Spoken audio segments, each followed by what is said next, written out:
की है पटना में। उनको ममता बनर्जी ने सलाह दी थी कि आप पटना में एक विपक्षी दलों की बैठक बुलाइए, नेताओं की।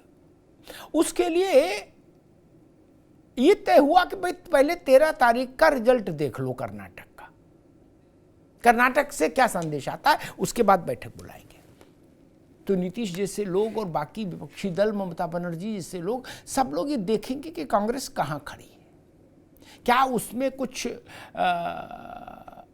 स्पार्क शेष है, बचा है। अगर बचा है तो दूसरे ढंग से निगोशिएशन होगा कांग्रेस से, और अगर नहीं तो कांग्रेस के लिए मुश्किल होगी। राजनीतिक दल हैं अगर आप, तो जीत से कम कुछ भी आपके लिए श्रेयस्कर नहीं। कांग्रेस इसी समस्या से जूझ रही है। कांग्रेस एनजीओ नहीं है, राजनीतिक दल है, तो स्वाभाविक है वो चुनाव जीतेगी तो पार्टी के चेहरे पर रौनक रहेगी, नहीं जीतेगी तो कुपोषित हो जाएगी पार्टी। और इन सब से हटके एक मसला कर्नाटक में ये कि अगर कांग्रेस या बीजेपी में से किसी एक राष्ट्रीय पार्टी को पूर्ण बहुमत नहीं मिला और गेंद देवीगौड़ा की पार्टी, कुमारस्वामी की पार्टी जेडीएस के पास चली गई, तो क्या होगा? फिर ऊंट दाएं बैठेगा कि बाएं बैठेगा या खड़ा रहेगा, ये समझना पड़ेगा। वो भी एक बड़ा विषय है। और कर्नाटक के चुनाव में इस बार इतना नाटक हुआ। जहरीले सांप से बात शुरू हुई, भगवान शंकर तक आई, रावण का भी विषय आया, फिर बजरंग दल का विषय आया और फिर जय बजरंगबली हो गया। तो कसौटी पर तो भगवान आंजनेय भी आ गए राजनीतिक दलों के सौजन्य से। भाजपा वालों से पूछिए तो वो कह रहे कि भैया अब तो बजरंगबली का गदा चल गया कांग्रेस पर। कांग्रेस वाले कह रहे कि हमने तो खुद ही कह दिया कि हर जिले में हनुमान जी का बड़ा मंदिर बनवाएंगे, और बजरंग दल पर प्रतिबंध की बात कांग्रेस ने पल्ला झाड़ लिया उससे। तो दोनों तरफ से कवन सुकाज कठिन जग माही, जो नहीं होए तात तुम पाही का मंत्र जाप हो रहा है। अब ऐसा तो हो नहीं सकता कि हनुमान जी चाहें भी फिर भी कि सबको जिता दें, इतनी व्यवस्था नहीं। तो उनकी कृपा का प्रसाद किसको मिलेगा, ये भी बड़ा प्रश्न है। और चुनाव के धार्मिक रंग की कैसा की जो प्रक्रिया है वो अब कितना परिणाम दे रही है, नहीं दे रही है, इसका भी एक टेस्ट हो जाएगा कर्नाटक की जमीन पर। कर्नाटक का चुनाव शुरू तो उन मुद्दों से हुआ था जो सामान्यतः जनता की रोजमर्रा के जीवन से जुड़े होते हैं, लेकिन प्रचार के समापन होते होते वो बिल्कुल वहीं आ गया जिसमें बजरंगबली है, बजरंग दल है, पीएफआई है, मुस्लिम आरक्षण है, तुष्टीकरण है, यही सब। अभी किसके लिए फायदेमंद है और किसके लिए नुकसानदेह देखना होगा। अमिताभ तिवारी जी, शुरुआत तो वही हुई थी नंदिनी दूध और उसके वर्सेज अमूल, और 15% नहीं 40% का रेट है कि 80% का रेट है भ्रष्टाचार का, दिस दैट, पानी बिजली सड़क, ये जो तमाम बातें होती हैं हर चुनाव में हर जगह। लेकिन जैसे जैसे चुनाव आगे बढ़ा वो सब मुद्दे बकस में बंद हो गए। दोनों तरफ से यही जो मुद्दे अभी हम लोगों ने दोहराए हैं, यही मुद्दे सतह पर रहे। आपका तजुर्बा क्या कहता है, क्या कर्नाटक इन्हीं मुद्दों पर वोट करेगा? यानी पीएफआई, बजरंग दल, बजरंगबली, मुस्लिम आरक्षण, केरला फाइल्स और क्या है, इस टाइप का जो पूरा एक नैरेटिव है। एक बात मैं कहूँ, जो बात अमिताभ जी कह रहे थे उसमें मेरा एक दृष्टिकोण थोड़ा अलग है। पिछले 10 वर्षों से देश के मानस में ये बात आई कि हम लोग जिस थॉट प्रोसेस से गुजरे हैं पत्रकारिता में जो चुनावों को देख के, उसमें रहता कि में पानी बिजली बहुत ज़रूरी है, सड़क, और बीएसपी बोलते थे बिजली पानी सड़क, और ये तो हर जगह प्रभावित थे। हमने फिर ऐसे चुनाव भी इसी देश में देखे अमिताभ जी, जिसमें लोगों ने कहा पानी बिजली सड़क राशन छोड़ो, पहले इस मसले को सुलझाएंगे। क्या बोले छोड़ो जी। दूसरी पार्टी ने कहा भी कि उससे तुमको पानी मिल जाएगा, बोले ना मिले, लेकिन अब की वोट यहीं देंगे। क्या इसी देश में हुआ, पढ़े लिखे इलाकों में हुआ।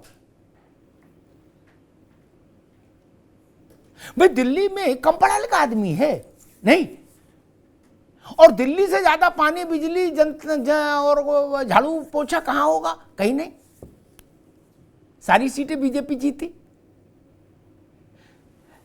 क्या कर्नाटक वो प्रयोगशाला बनने जा रही है? क्योंकि इस बार 10-12 दिन केवल वही मुद्दे जेरे बहस रहे हैं। संजय राणा, वही प्रश्न आपसे, क्या कर्नाटक पीएफआई वर्सेज बजरंग दल, ये स्थूल नैरेटिव है और इसका बड़ा नैरेटिव, अदृश्य नैरेटिव, आप समझ ही रहे हो। कहो तो हम बोल दे, एक आबादी एक तरफ, दूसरी आबादी दूसरी तरफ, ठीक। हालांकि लोग इसको कहने में संकोच करते हैं, लेकिन लड़ाई इसी की लड़ रहे हैं सब। मुझे पता नहीं परसेंटेज में कितना है वहां डिवीजन, लेकिन लड़ाई उसी की हो रही है। जब आप बोलते हो हम मुस्लिमों को आरक्षण देंगे और दूसरा बोलता है हम आरक्षण मुस्लिमों को नहीं देंगे, तो सीधी बात हो जाती है। क्या आपको लगता है ये चीज प्रिवेल करेगी? अच्छा, बाकी सब बात ठीक है, जीत हार तो तेरे को पता, लेकिन ये मैं ढूंढ रहा हूं। मैंने कांग्रेस के अपने बड़े मित्रों से भी पूछा कि भाई आपके यहाँ ये कौन लिख गया था पीएफआई बजरंग दल बैन करेंगे?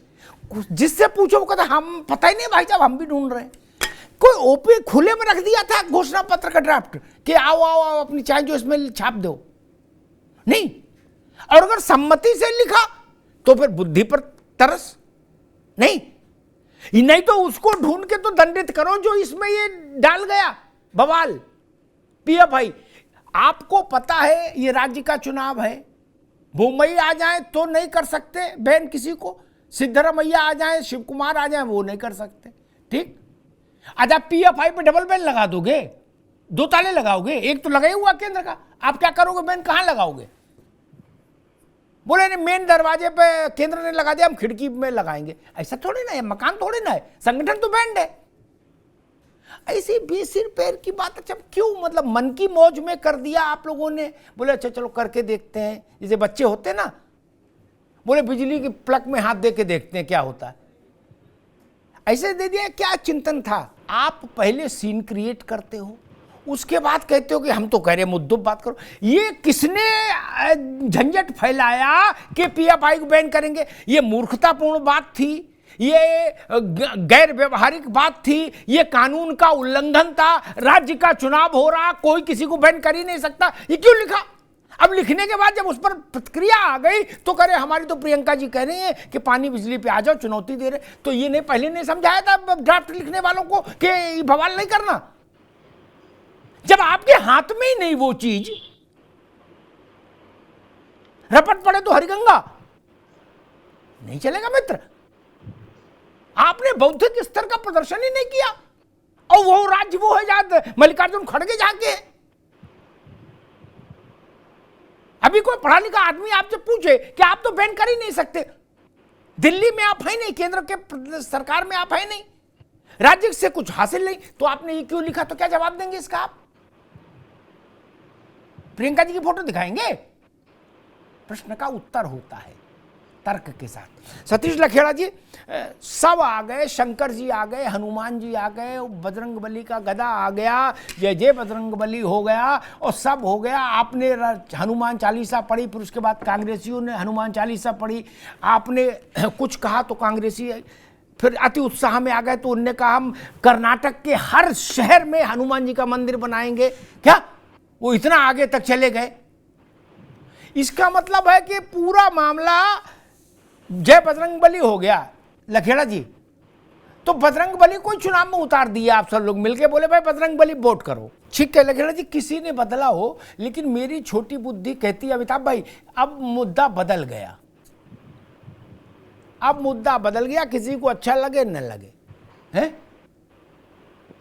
आप सबने इतनी अति कर दी कि अब मुद्दा हो गया यही, पीएफआई वर्सेज बजरंगबली, बजरंग दल, कुछ भी बोल लो। अमिताभ जी, आपको नहीं लगता कि कांग्रेस को कुछ दिन चुनाव लड़ना छोड़ के पहले ये पता करना चाहिए कि उसकी गाड़ी को पंचर करने वाले अपने लोग कहां से आते, कौन है? नहीं, जिनके हाथ में सूजा है चलती गाड़ी के दे देते हैं, वो गाड़ी पंचर हो जाती है। फिर बाद में कहते हैं प्रियंका जी ऐसा कह रही है, राहुल जी ऐसा कह रहे, सोनिया जी है। और उनके कहने से क्या होगा? जब भैंस पानी में चली गई तो बाहर टार्च लेके ढूंढ रहे हो। नहीं, ये वैसा ही नहीं आपको लगता कि थाने की पुलिस ये कहे कि मैं आपके यहां इनकम टैक्स का छापा मारूंगा? अरे भाई, आप थाने की पुलिस हो, आप इनकम टैक्स का कैसे छापा मार लोगे? जब आप लगा ही नहीं सकते थे बैन, तो आपने इसमें दिमाग नहीं लगाया कांग्रेसी मित्रों से पूछने कि वो कौन कारीगर था जो उसमें चुपचाप टाइप कर गया? मुझे कई बार ऐसा लगता है कि भाजपा के शार्प शूटर तो नहीं है ये लोग क्या? उधर से मोतीचूर का लड्डू आ रहा हो, बोले चलने दो, बोले हम निपटा देंगे, चिंता नहीं करो आप। खैर, संजय राणा जी, हम लोग सारा फोकस इस बात पर लगाए कि कांग्रेस सरकार बनाएगी या भाजपा सरकार बचाएगी, लेकिन मुझे लगता है इस ऑप्शन पर भी उतना ही महत्वपूर्ण चर्चा होनी चाहिए। अमिताभ जी ने उस पर जरूर अध्ययन किया होगा कि अगर दोनों में से कोई मेजॉरिटी में नहीं आया तो राज्य के सबसे बुजुर्ग नेता देवेगौड़ा जी, जो भारत के प्रधानमंत्री रह गए और जो सपरिवार राजनीति करते हैं, मेरे ख्याल से कर्नाटक में किसी एक फैमिली के इतने नेता नहीं जितने उनके घरवार के हैं, वो कहाँ जाएंगे? हो सकता है फिर गेंद उन्हीं के पाले में चली जाए। देवेगौड़ा जी की पार्टी पर आपसे सवाल पूछूं उससे पहले एक जानकारी जनता के सर्वजन हिताय दे दूं। अमिताभ जी, देवेगौड़ा जी के परिवार में बहुत सारे जांच के मामले चल रहे हैं सेंट्रल एजेंसीज में। ये चीज भी हमको ध्यान रखनी चाहिए, ठीक? चंद्रेश जी, ऐसी स्थिति दिख रही है कि भाई चलो 10 कम हो गए, पड़ गए, हाइपोथेटिकल बात हो रही, 13 से पहले यही हो सकता है, ठीक है? देवेगौड़ा जी के पास 15 हैं, तब क्या करिएगा? डीके शिव कुमार ने कहा, इन्वर्टेड कॉमा में सुनिए, मेरी स्मृति बिल्कुल ठीक है, मुझे कोई कंप्यूटर देखने की जरूरत नहीं। उन्होंने कहा हर जिले में आंजनेय स्वामी का मंदिर बनवाएगी सरकार। कितने मंदिर है इसी से कोई लेना देना नहीं। सतीश लखेड़ा जी, ये नया आविष्कार हुआ कर्नाटक के चुनाव में, पीएफआई और बजरंग दल पर बैन लगाना भी विकास है और हर जिले में मंदिर बनाना भी विकास में शामिल हो गया। हम लोग अभी तक दूसरी चीजें विकास समझते थे, अब विकास की बल्दियत दूसरी आ गई, उसका दूसरा आधार कार्ड आ गया, पैन कार्ड नहीं, आवाज से आगे ये भी विकास में माना जाएगा, मंदिर निर्माण भी। एक उदाहरण में सामने रखता वही प्रश्न है कि एक आदमी ने, वो हिंदू है, मान लीजिए एक सीन है क्रिएट करता ताकि समझ जाए जनता, एक हिंदू ने सोमवार को इस्लाम ग्रहण कर लिया, क्या प्रतिक्रिया देखी कि मामला गड़बड़ है, मंगल को फिर हिंदू हो गया। मेरी सामान्य बुद्धि कहती वो हिंदू और मुसलमान दोनों का समर्थन खो देगा, दोनों का भरोसा खो देगा। नहीं, सोमवार को कांग्रेस ने कहा पीएफआई के साथ बजरंग दल को भी बैन कर देंगे, ये बवाली है, देश तोड़ने वाले बातें करते हैं बजरंग दल वाले लोग, ठीक? अगले दिन जब उसकी प्रतिक्रिया देखी तो बोले आंजनेय स्वामी के लिए स्किल डेवलपमेंट उनके नाम से स्कीम चलाएंगे, युवाओं को जोड़ेंगे, हर शहर में मंदिर बनवाएंगे और सब कुछ आंजनेय के नाम पर कर देंगे। तो ये तो फिर दोनों चीजें एक साथ ऐसी, मुझे नहीं लगता कि पब्लिक इतनी तेजी से रंग बदलने वालों को स्वीकार कर पाए, कुछ तो टाइम लेते।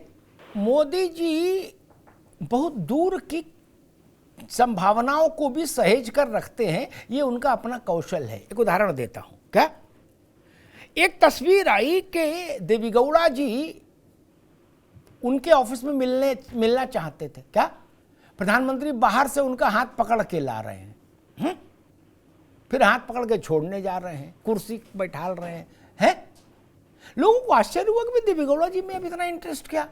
आज समझ में आ रहा है कि 13 के बाद तो देवेगौड़ा जी को पूछना पड़ेगा। नहीं, जांच भी चल रही है, एक उधर भी एंगल चल रहा है और इधर ये वाला भी चल रहा है। क्या अगर ऐसी कोई स्थिति बनी, आप जीत रहे हैं, पूर्ण बहुमत से जीत रहे हैं, ये मैं दोबारा से रिट्रेट कर दे रहा हूं आपका वक्तव्य, लेकिन अभी के लिए एक सब प्रश्न है कि अगर आप कांग्रेस को जेडीएस के साथ संभावना तलाशनी हुई तो आपको क्या परिस्थिति दिखाई दे रही है स्थानीय स्तर पर? क्योंकि जेडीएस वहां एक फैक्टर है, वो ऐसा नहीं हो सकता कि वो शून्य पर सिमट जाए ना। और अभी तक ऐसा कोई भी सर्वे भी नहीं आया जिसने कहा हो कि बम्पर विक्ट्री हो रही किसी की, ऐसा भी नहीं। कांग्रेस का कुछ ग्रह का संकट है। सतीश जी आपके पास आ रहा हूं, इन्हें किसी पंडित से जंत्री, जितनी बार आप ये बोलोगे तीखे स्वर में, थोड़ा खिन्न होकर कि प्रधानमंत्री बजरंगबली की जय क्यों बोल रहे, उतना ही वोट कम होगा। कांग्रेस कर्नाटक में नहीं, पूरे हिंदुस्तान में कम होगा। चाहे 2 कम हो, चाहे 2 लाख कम हो, कम जरूर होगा। क्योंकि यहाँ का जो सामान्य व्यक्ति है वो कहे कि भैया जी भगवान हनुमान जी की जय नहीं बोल रहे तो किसकी बोल रहे? लो, आपका इंटेंशन कुछ हो, आपकी तो भैंस गई पानी मालिक नहीं। आप उत्तर प्रदेश हो, इटावा फरुखाबाद का आदमी आपका भाषण सुनेगा कि प्रधानमंत्री ऐसे ऐसे करके क्यों बोल रहे बजरंगबली, जनता तो खुश हो रही कि ठीक है, राजा को बोलना चाहिए बजरंगबली की जय, भगवान राम की जय। हिंदुस्तान में इनकी जय नहीं बोलेंगे तो किसकी बोलेंगे? तब क्या उत्तर दीजिएगा? इटावा में, फरुखाबाद में, पटरौना में, कुशीनगर में जब आदमी कुर्ता फाड़ेगा आपका, तब मणिपुर बताओगे? महाराज कुछ तो प्रैक्टिकल बात करो, इसीलिए 2% पे आ गया यूपी। ना अभी नहीं अभी लौट लाओ सतीश लखेड़ा जी, नहीं अभी रुकना होगा। अरे रुक जाओ भाई, रुक जाओ सतीश लखेड़ा जी। एक बात तो कर्नाटक चुनाव ने देश को नई दे दी। पीएफआई, बजरंग दल जैसे संगठनों पर बैन का नाम भी विकास हो गया, मंदिर निर्माण के पुनीत कार्य का नाम भी विकास हो गया। अब विकास का दायरा बड़ा हो गया देश में, नहीं? क्योंकि सब कह रहे हैं विकास पे लड़ रहे और चुनाव इस पे लड़ रहे, इसका मतलब यह भी विकास हो गया। नहीं, हनुमान जी के मंदिर, हनुमान चालीसा का, बजरंग बाण का पाठ, बूंदी का प्रसाद वितरण, ये सब कार्यक्रम अब विकास में ही माने जाएंगे। नहीं, ये मल्लिकार्जुन खड़गे का कांग्रेस प्रेसिडेंट बनने के बाद पहला मैच है। इसमें उनकी परफॉर्मेंस, अभी भी कांग्रेस में वो प्रैक्टिकल अध्यक्ष नहीं माने जाते, प्रैक्टिकली ठीक, वो व्यवहारिक तौर पर अध्यक्ष नहीं है, वो सैद्धांतिक तौर पर अध्यक्ष है। ठीक, व्यवहारिक तौर पर गांधी परिवार खुद ही एक्टिव नहीं। अरे जाने भाई, मेरी बात काटने से कुछ वोट मिलता तो ठीक है, ठीक है। अमिताभ तिवारी, कर्नाटक का रिजल्ट मल्लिकार्जुन खड़गे की कांग्रेस में स्थिति को भी, उसका भी पेंडुलम दाएं या बाएं घुमा देगा। तब शायद कांग्रेस में जो 10 जनपद की एडवोकेसी करने वाला जो वर्ग है बड़ा, कि जो कहता है कि कोई परिणाम आए, कोई परिस्थिति बने, उस 10 जनपद के हाथ में सब कुछ रहना चाहिए, वो फिर सक्रिय हो जाएगा अगर कांग्रेस लूज करती कर्नाटक और कहेगा देवी इनको बनाने से क्या लाभ हुआ बताइए। चंद्रेश जी, इस बात से तो मेरे ख्याल से सहमत होना चाहिए कि खड़गे जी के लिए कर्नाटका का चुनाव और नेताओं के मुकाबले ज्यादा महत्वपूर्ण है। नहीं, उनका स्टेट है इस नाते और वो कांग्रेस के प्रेसिडेंट है इस नाते, इसमें तो कोई बुरी बात नहीं, इतना मानने में क्या समस्या है। कांग्रेस आज न माने, कल मानेगी, कल नहीं माने परसों मानेगी, उसके भले की बात कह रहा हूं। ऐसे ही कम अनुभवी सलाहकारों ने राजीव जी को सलाह दे दी। तिवारी जी सुनिए, बड़ा रोचक प्रसंग है, ठीक, गूगल में नहीं है। सलाह दे दी कि राजीव जी हम आपको ऐसा फार्मूला दे दें 500 साल तक कांग्रेस हिलेगी नहीं। बोले तुरंत लाओ, ऐसे फार्मूला तो ढूंढ रहे हैं यार, तुम लोग कहां थे, अंदर बैठो सब लोग, आओ आप पूछिएगा मुझे फोन करके कोई, तो मैं नाम भी बता दूंगा कौन कौन लोग थे उस वक्त। उन्होंने कहा कि ये अयोध्या वाले में डिस्ट्रिक्ट कोर्ट को प्रेशराइज करके ताला खुलवा दो। लखेड़ा सुन लीजिए, और शाहबानों वाला फैसला टर्न डाउन कर दो सुप्रीम कोर्ट का। मौलाना भी खुश और हिंदू भी खुश, 100% वोट आपकी झोली में। जब उन्होंने दोनों काम कर दिए, भगवान की दया से चुनाव हुआ, तो कांग्रेस हार गई। क्या इतनी सरल राजनीति है क्या? बोले पीएफआई पे बैन लगा दो, हिंदू खुश, और बजरंग दल पे लगा दो, मुसलमान खुश, बोले जीत लिया कर्नाटक। इतना सरल है क्या? अरे 5वें क्लास के बच्चे को भी इतनी अकल है कि यार इतना सरल होता है क्या चुनाव? हिंदू बौरा है और मुसलमान बौरा है। कर्नाटक में आपने जिनके लिए पीएफआई को नमस्ते की, उन लोगों ने अगले दिन ये नहीं सुना कि हर जिले में हनुमान जी का बड़ा मंदिर बनाएगी सरकार। उनने क्या कहा होगा? लाहौल वेला कुवत, कांग्रेस कैसी लो, जो 2-4 वोट मिल रहे थे वो भी गए गुस्से में। हिंदू कहेगा कि भाई साहब आपने तो बजरंग दल पर प्रतिबंध लगाने की बात कही, पीएफआई को खुश करने के लिए, हम आपको वोट क्यों दें? तब क्या करिएगा? ये राजीव गांधी वाला डिट्टो उदाहरण यहां लागू हो रहा है, डिट्टो। और नागालैंड में क्या हो रहा, मणिपुर में क्या हो रहा, असम में क्या हो रहा, कर्नाटक में चुनाव हो रहा है। या तो लोकल मुद्दा ताकत से उठाओ या राष्ट्रीय मुद्दा चलेगा। बाकी नागालैंड कर्नाटक में नहीं बिकेगा। क्या मणिपुर नहीं बिकेगा कर्नाटक में? ये मेरा अनुभव कहता। चौथी बात, ऐसी परिस्थितियां देश के विभिन्न राज्यों में आती रहीं, और जब परिस्थिति ऐसी तनावपूर्ण हो तो प्रशासनिक दृष्टि से भी प्रधानमंत्री कभी वहां नहीं गए। जवाहरलाल जी से लेके आज तक प्रशासनिक दृष्टि से भी यह नहीं उचित माना गया। प्रधानमंत्री की फिजिकल प्रेजेंस वहां अस्त व्यस्तता पैदा कर देगी। इस बात को भी ध्यान में रखिए। अभी मान लीजिए कोई पढ़ा लिखा प्रवक्ता उलझ जाएगा आपसे, वो पूछेगा कि फलाने राज्य में हिंसा हुई, इंदिरा जी गई प्रधानमंत्री तौर पर? नहीं। तब प्रधानमंत्री की जाने की जरूरत नहीं होती। उससे तो फिर सारा फोर्स, सारा अमला प्रधानमंत्री की सिक्योरिटी और सुरक्षा में लग जाता है। कुंभ में भी त्योहार के दिन बड़े वीवीआईपी लोगों को नहाने के लिए मना किया जाता है कि आप मत आइए। वो तो वहां तो दंगा हो रहा था। खैर, कांग्रेस का विजडम। भारतीय जनता पार्टी कर्नाटक में कुछ सवालों पर उलझ रही थी, इससे कोई इनकार नहीं कर सकता। उसकी सरकार के पास उत्तर नहीं थे। ये तो नरेंद्र मोदी की क्रेडिबिलिटी है कि भीड़ जुट रही थी। मुंबई में करंट नहीं था कि मुंबई के चेहरे पर कुछ हो जाए, नान जीना, राम भजो। वो भी बड़े बाप के छोटे बेटे समझ लो है उनका भी। लेकिन ये तो कांग्रेस में मैं खुद उन लोगों को ढूंढ रहा हूं, और राहुल जी से भी मेरा निवेदन है कि सब कैंपेन छोड़ो। अब तो बंद हो गया कैंपेन। अब सबसे 13 से पहले उस आदमी को ढूंढो जिसने ये टाइप करा दिया आपसे,